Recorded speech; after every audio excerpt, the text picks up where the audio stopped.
Welcome to Chillin' 101. We hope this video helps. In this video, I will show how to program 2004 Dodge Ram key fob, only ways. Insert the working key and turn ignition from off to run 8 times ending on run.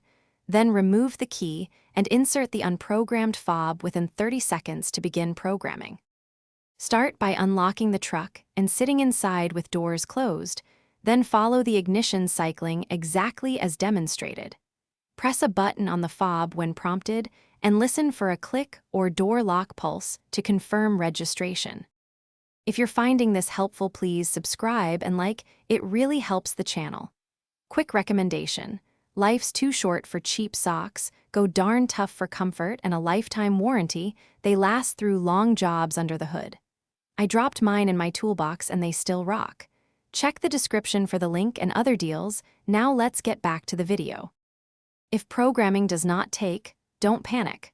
Retry the sequence promptly, replace the fob battery if needed, and ensure the working key actually cycles the truck to the run position before re-attempting programming.